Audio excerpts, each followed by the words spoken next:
All right. Tonight is the night. It is, I don't even want to call it a revenge game because it is quite literally the second game of the season. But we do have some changes, and that would be Dan Vladar starting in net for the Flames.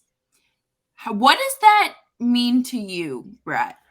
Well, I tweeted out that poor guy for Jacob Markstrom. It sounds like Daryl Sutter said that Markstrom was under the weather. I said, poor guy. Seems to be the Rogers Place flu. He has an awful save percentage against the Edmonton Oilers. And you saw it against not only the Oilers in the regular season, but in the playoffs as well. We talked about it too. There were times heading into or coming into the series where you sat there and went, is it time to put Vladar in? And now you sit there and you go, well, now it's the first Battle of Alberta since then. And yeah, Dan Vladar is in the net. So that tells me, first of all, I think Daryl Sutter saying that Markstrom is under the weather is a little bit of him protecting his goalie, and as he should. That's what a good coach does. Mm-hmm. Um, but the numbers don't lie. Jacob Markstrom is one of the best goalies in the league. He is a Vezina Trophy candidate for every year, basically, for the next couple of years and the last couple of years as well. That tells me, first of all, you really want to win this hockey game, but second of all, you don't have a lot of trust in Jacob Markstrom in Edmonton. That doesn't mean in general, but just in or against Edmonton. Yeah, so I do agree with you. I know on Wednesday, Markstrom missed practice because he wasn't feeling well. Um, again, under the weather, and it was just, why make him practice if he's sick? And then him starting on Thursday was kind of questionable because, but I think, like you talked about on the national show with us last week, about how Markstrom is never going to say, don't put me in. He's ready to go regardless, but maybe it is the Rogers Place flu. And I don't think this is necessarily a negative thing here. I think that this is also a test for Vladar because last season was his first NHL season, and it was evident and very apparent that Vladar did not have Daryl Sutter's trust, and Sutter was not willing to, put him in these high leverage situations. This game, even though it's early in the season, it is against your biggest rival, a division rival, and a team that eliminated you in the playoffs. And I know people, okay, put it behind you, but it's still there, So I think that this is going to be a test in terms of how, can Sutter trust Vladar in these high leverage situations going forward? I really like that, and Sutter said today that he plans on starting Vladar, at least giving Vladar a start a week. So that Good. shows the trust and the added workload that he has. And I mean, no kidding, after the preseason that he had, no kidding. I'm on the phone with my father this morning talking about the game, and he goes, yeah, you know what, I'm not gonna lie, because Vladar played against the Oilers in the preseason. He Mhm. goes, that Czech guy, he might be just as good, if not better, than Markstrom. I go, okay, maybe you're pumping the tires a bit, but he was very impressive Mhm. throughout the preseason, and now is the real time to show that wasn't just we're playing the AHL Edmonton Mhm. Oilers. It's now it's real. It's in Edmonton. It's the first time since the playoffs. Mhm. It's you have your redemption for 4-1, right? You have new guys. It's a new story. It's now a time to kind of start a new chapter almost. Right. No, I completely agree with you. And I think, again, it just adds to, this is a new group for the Flames. and they're going to try to integrate as much, not newness, but as much talent as they can and rotate it in and out. On top of Vladar making I'm pretty sure his first career start in Edmonton, we have Uyghur, Kadri, and Huberto performing in their first Battle of Alberta, and that's rather incredible to have those three guys. And I'm just looking at a tweet here from Eric Francis, and it says 10 years in the league, and Jonathan Huberdeau said he wasn't sure he'd ever been on Hockey Night in Canada as a Panther. Then he remembered he has a towel. I guess I might have been on at least once then. So, I think that this is going to be an exciting game. I'm going to guess that Mackenzie Weegar is probably going to be on Hockey Night in Canada tonight. Yeah. Yeah. Oh, my God. But Kane and Kadri. Yeah. Yeah. What are we going to do about that? Is that going to be a little bit of history? Yeah. I mean, I said in my show yesterday that I think I potentially I could see a Tilly between the two of them. I could see the two of them kind of burying the hatchet and just going, all right, let's get it behind us and let's go. And what better way to do it than in the Battle of Alberta? I half thought that this was the reason why Kadri signed in Calgary, was to go, all righty, baby, this is the time, right? Get my retribution. Yes, I mean, both of these guys are physical specimens, or physical guys who really go out there and set a tempo to the game. That's what Evander Kane was trying to do in Game 3 of the Western Conference Finals, and Kadri ended up having to get surgery because of him trying to set that tempo. Tonight, we're going to talk about some of the jumbling of the lines a little later on for the Edmonton Oilers, but tonight, Evander Kane is playing on the second line, and, well, Nazem Kadri is the second line center right now, if I'm not mistaken. Yeah, we'll get into that too, but that is his home. There might be some matchups between the two of them throughout the game, not only at the start of the game through to get a little of that behind them, but also late in the game, probably to really figure out the winner of this game, the outcome of this game. Yeah. We're going to talk about that next. But first, we do have to talk about our friends at BetOnline. BetOnline is your continued source for sports betting info all season. Find all of the latest player developments, team matchups, news, pods, and in-depth articles and analysis on every game you can find. And as always, BetOnline remains your continued source for all your favorite sports wagering information, with live betting and up to the minute scores for every sport out there. Don't forget that there is MLB playoff going on, honestly, all day today. So make sure you get your bets in there. Will Judge have another 4-strikeout game, or will he find himself out of that slump?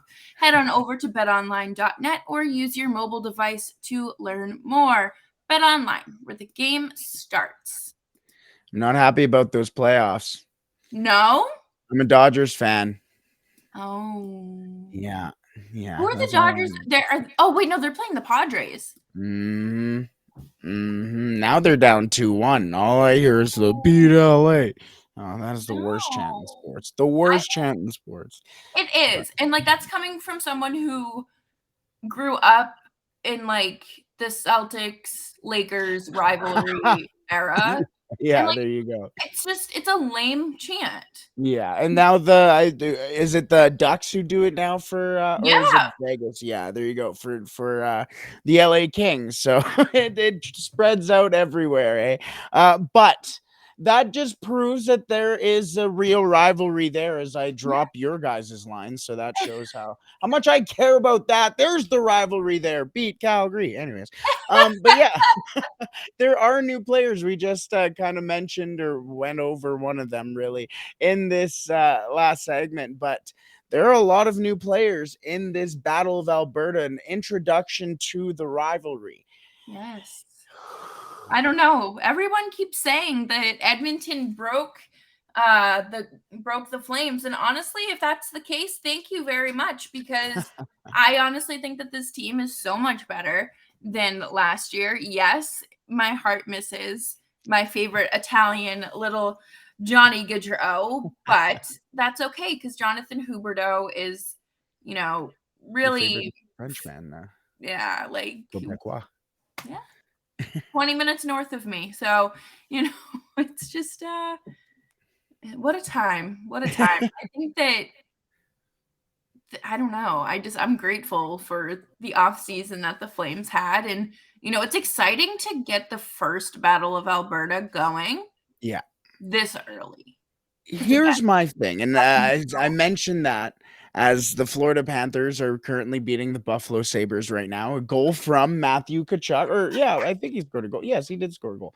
But the interesting thing is the return for Matthew Tkachuk was obviously Jonathan Huberdeau and Mackenzie Weegar. I'll talk about Mackenzie Weegar in a second because there's an interesting pairing between the two of him and Tanev that I think will be very important going into tonight's game. But Jonathan Huberdeau played his entire career in Florida, and fantastic hockey player, can't take anything away from that. This is his first Battle of Alberta. yeah. There's no rivalry like the Battle of Alberta. I don't think he knows what really he is going to get into going into this. Right. And I don't know how much it will affect him, because this is going to be one of his most important regular season games, I'm Correct. going to say, he's ever played, other than maybe late down in the stretch of the season where Right. they're battling for a playoff spot. But in Florida, first of all, how many people are going to see those games in Florida at the time? Now Florida has a And pretty nice fan base. before they started getting good. Like Yeah, I they have a pretty nice fan base down there, They do. But but 3 before or they 4 weren't. years ago, there was no one in the stands. And No. now they're gonna be getting insane fans on top of them. Both of those arenas are built right on top of you. That's not an easy place to play. Yeah, no, and I think the thing here is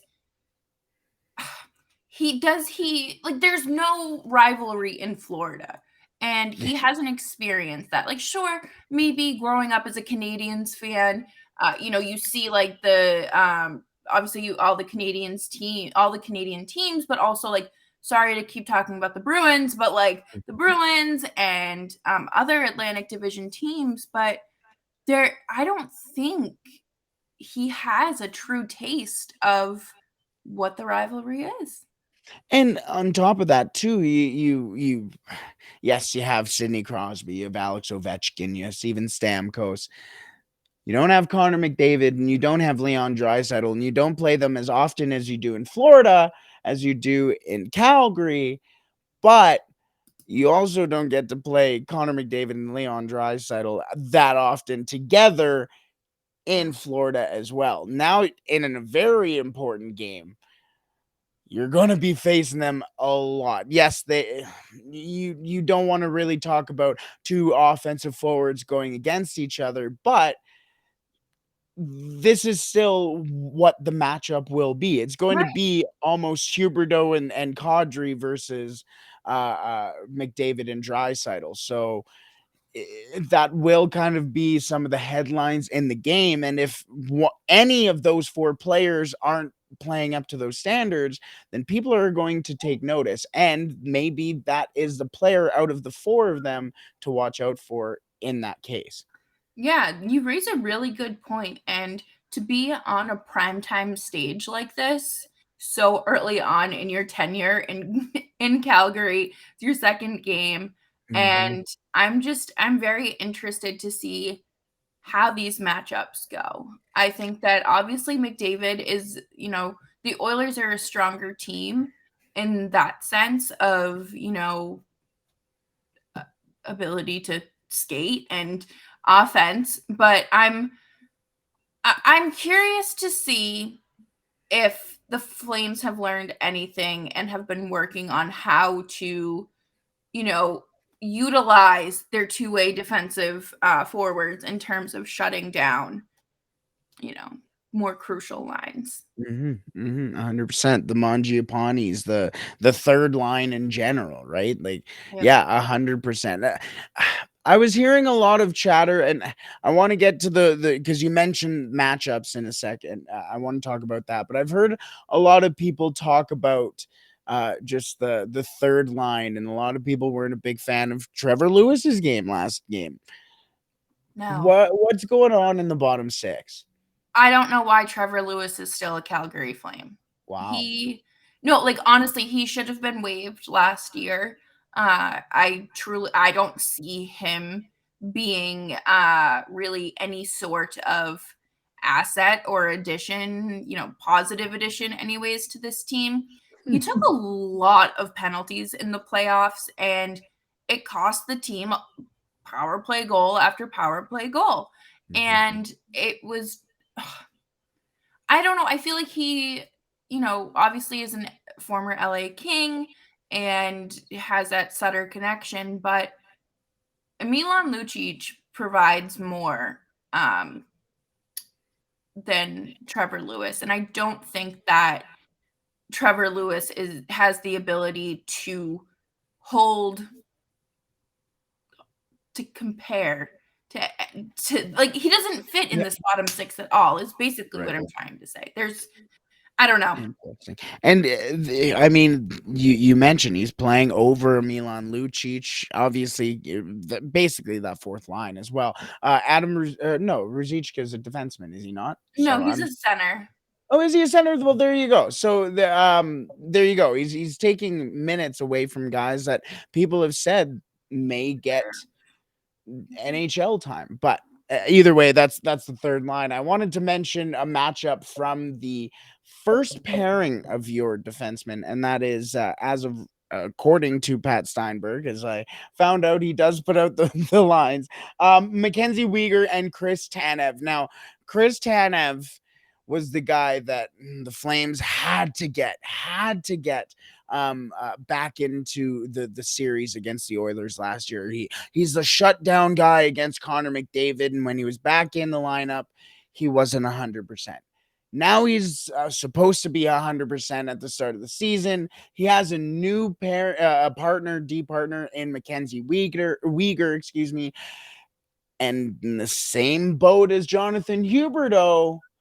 He hasn't been in a matchup just like this. He hasn't played against Connor McDavid and Leon Draisaitl as often as a Chris Tanev, as a Noah Hannafin and Rasmus Anderson. He hasn't, but he's still going to probably get the most amount of minutes, depending on Sutter, whether or not Sutter wants those matchups or not, how he feels, how the game goes, whatever. Is there a comfortability? This was something I mentioned on my show as well yesterday because I don't have these answers, is obviously, but Right. Mackenzie Weegar and who might not be ready for Connor McDavid, alongside Chris Tanev, who is probably ready for Connor McDavid. Is that a good balance to have? I think so. I Yeah. think one of my favorite things about the defensive group that the Flames have put together is the ability to kind of mentor. Like there's this really great like Chris Tanev is a fantastic mentor and he can really guide these really any of these guys would follow him to the gates of hell, honestly. But I think that Uyghur has the maybe not the experience of a true rivalry, but I know that he has had some pretty big fights in his career. So he knows, how to drop the gloves. He has that to his advantage. And I don't think that this is necessarily something that we have to look out for tonight, but I think that he does have that like underlying like competitiveness to him in that advantage. And I think, when other members of the group talk, I'm sure that he's going to, ask Christiana of like, okay, what's one thing that like you do that, how should I follow and things like that, Right. um, to be able to like shut them down. And I really, really am impressed with Uyghur's game so far. He had 2 assists in his first appearance, and obviously it was against the Stanley Cup champions who were on a second half of a back-to-back, but hey, they were still competitive and putting up goal after goal. And I really do think that Uyghur has it in him. I think, if anything, there will be minor tweaking because of maybe Kristanov is going to be limited Hmm. because he's still coming back from that injury. Or maybe Uyghur isn't ready to play on such a big stage like that. So, what's his name? Noah Hanifin, like they're paired together again. I think that the decor does have some flexibility here, and I'm excited. Listen, I know everyone's excited for Jonathan Huberdeau and playing, up against Connor McDavid, but I want to see how Uyghur does. I want to see what he brings to the table. I think that he has the ability to really step up and be the number one guy on this team.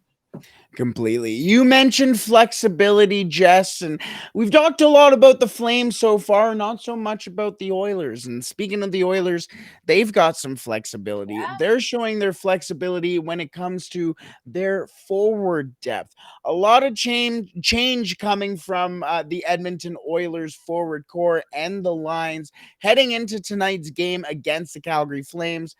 So we're going to talk about some of the changes and where everything is, where everybody is, and what it may mean for the Oilers in just a second. But first, I want to thank you for making Locked On NHL your first listen today. Now, for your second listen, make sure you tune into Locked On Fantasy Hockey. Steele Roden and Flip Livingstone give you the fantasy edge and keep you ahead of the competition with daily updates of news and analysis and advice Monday through Friday, available on YouTube, Audacity, and wherever you find your podcast. Just a lot of adjustments for the Edmonton Oilers heading into the first edition of the Battle of Alberta in 2022-23. And they're much different than, especially on the left side for the Oilers, than how they lined up against the Vancouver Canucks on Wednesday. The first line gets a little bit of a new look as Zach Hyman is skating next to Connor McDavid and Jesse Puljujärvi, who's still on that first line. As the interesting thing is, and the reason why I mentioned Puljujärvi still in that first line, is Kyler Yamamoto will be back in the lineup for the Edmonton Oilers. He'll be skating alongside Leon Draisaitl and Evander Kane, who ducks down to that second line from the first line with Connor McDavid to Leon Draisaitl. And then Dylan Holloway is now on the third line with for the Edmonton Oilers, alongside Ryan Nugent-Hopkins and Warren Fogle, who is also now ready to play. He missed the game against the Vancouver Canucks on Wednesday, which is actually why the Edmonton Oilers had to go with a 12-6 Yeah. lineup, or an 11-6 lineup, excuse me. That is a player less than a 12-6.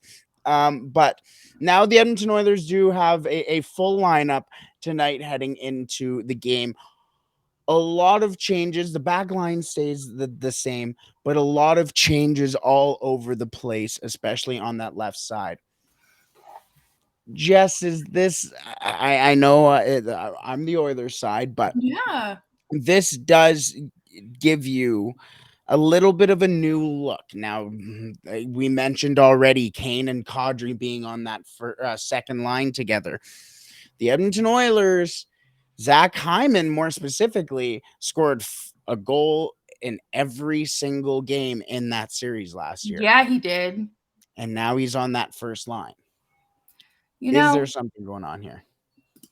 I just have to say, I think if you told Zach Hyman when he was in Toronto that he would be on a first line with Connor McDavid, he would laugh at you and say, no. There's no way. But I think that being used to he's taken his game to new heights, and I think that's very obvious here. And you know, good for him. I'm looking at the Flames left side too, and you know, this is going to be a great matchup. I think really I like that the Oilers, I think any good team has flexibility in Yeah. their, you know, whether it be their defensive pairings or their forward group. If you can shuffle things up and still, this is where, you know, this is where the good team comes in. But Hmm. and still have a competitive, talented group, then you're winning, because you know you can pull a sneaky card and be like, oh, like these are our lines actually. Because you know, the Flames could have been preparing for the lineup against Vancouver with adjustments, you know, for Fogle and Yamamoto. But it's I I'm worried. I think that I don't know. I think that obviously the Oilers are a great team, and they've proved that time and time again. And you know, they have the home ice advantage here, but I like this forward group. I do. I think it's great. And I think, you know, they have the depth, and, you know, while the Flames fourth line isn't, you know, that great. I mean, they did score a goal, the first goal of the season. Go Brett Ritchie. I I don't know. I'm interested to see how these matchups work, and if Sutter is going to do any adjusting as well. Yeah, and the interest, and you said the good thing is, or the good teams are able to adjust, and that is what both the Edmonton Oilers and the Calgary Flames have. Now, you mentioned the fourth line. Somebody said to, I forget where I heard it, but somebody was like, I'll give you $20 if anybody on that fourth line could even touch Connor McDavid while he's on the ice.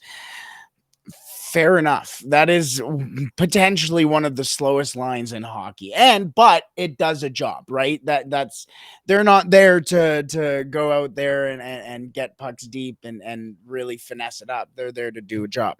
But on the Edmonton Oilers side, the you mentioned that Kyler Yamamoto is back in the lineup, and that they could make lineup changes to, or the Calgary Flames. Excuse me, I am all bundled up. What I'm trying to say is that now that Kyler Yamamoto is back in the lineup, he's not where he was playing when he was previously healthy in the preseason. He was on that first line with Connor McDavid, and Puljujarvi was on that second line. So now maybe when the Flames, like you said, they do make that adjustment to when Yamamoto's in the lineup, they may have been looking at when he was back in the preseason playing with Connor McDavid. Well, now he comes back into the lineup, and Kyler Yamamoto hasn't played on Leon Draisaitl's wing since the playoffs. Yes, that was the playoffs, and the last time the Edmonton Oilers played the Calgary Flames, but it's a new season. The Edmonton Oilers have relatively a new, not necessarily lineup, but a new way of looking at the team here. And now, yes, Puljujarvi is that guy on the first line with Connor McDavid. I think that first line with Hyman, McDavid, and Puljujarvi will really, really work the wings and really, really make it difficult for guys like Uyghur and Tanev, who aren't. Tanev isn't exactly the slightest of foot. So a guy like Jesse Puljujarvi, who's just lengthy and rangy and really gets through I there. love him. And I know Yes, that's how like, could you not? he is just like the sweetest looking human being. Like, you know who he reminds me of? Who's that? Marshall from How I Met Your Mother. Just this big goofy guy that Yeah, just is just so funny, and you're just like, yeah. 100%. But Yeah, and just goes out, just the nicest spirit out there, the yeah, Bison King. Um, Another interesting note from the Oilers lineup is that for the first time this season, at least to start off the game, they're going to have what the Oilers call the spine of their team intact. And that is Connor McDavid, Leon Draisaitl, Ryan Nugent-Hopkins, and Ryan McLeod. That is their four centers there. Each of those guys will be up the middle for the Edmonton Oilers tonight, at least to start off the game. We don't know how the Oilers like to change the lines every once in a while here, but that's important for the Edmonton Oilers. McLeod was playing on that third line with Ryan Nugent-Hopkins.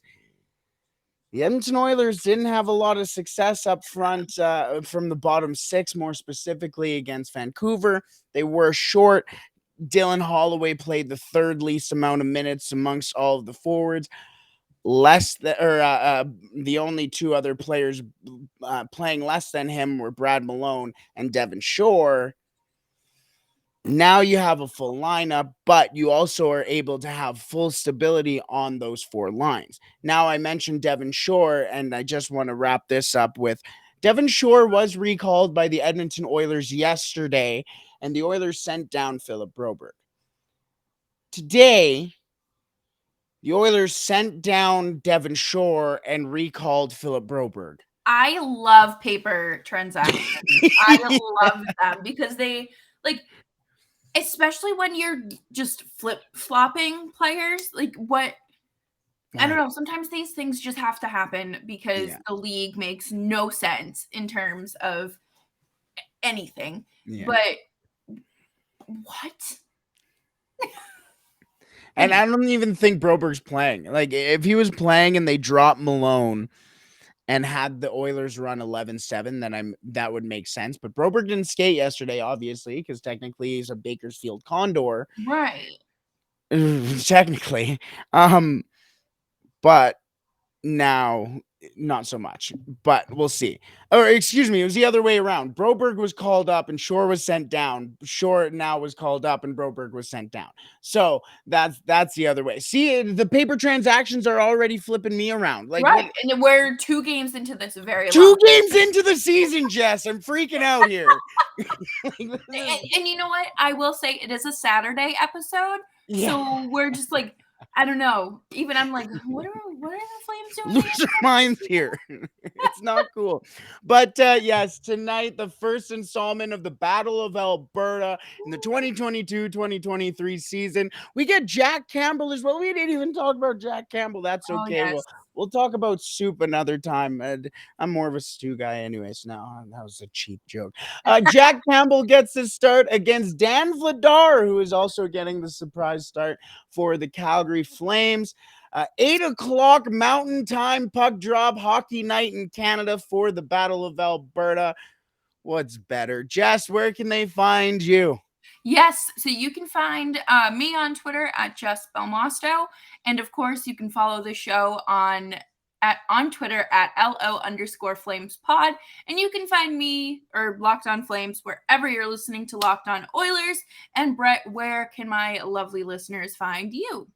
You can find me at The Real Holden 40 on Instagram, Twitter. I think my Tumblr is that still too. I'm not sure even anymore. But you don't care about me, you care about the Oilers. And you can find the Locked On Oilers Twitter page literally at Locked On Oilers. It's exactly how it sounds. You can also find us on YouTube at Locked On Oilers there as well, exactly how it sounds. If you haven't subscribed already, what are you doing? Do it. Definitely. To wrap it up, do you have a score prediction? Ooh, I dig it. Let's go.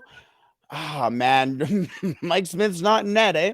I'm going to go. Let's go 4-2 Edmonton Oilers win. Okay. All right. Yeah, I don't think we're going to see another 9-5 game here.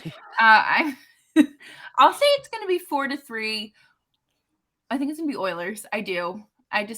I'm sorry. Everyone. I'm just, like we talked about, this is a new stage for a lot of these guys. But, yeah. All right. Yeah. Hey, last time both of us took the same team, which was in the playoffs, we both said the Calgary Flames would win the series. And we were wrong. So we don't know. Yeah, so we'll see. We'll see who comes out on top tonight in the first Battle of Alberta of the season. And Brett, thank you so much. And I will see you later next week. And all right, everyone. It's Saturday. Goodbye.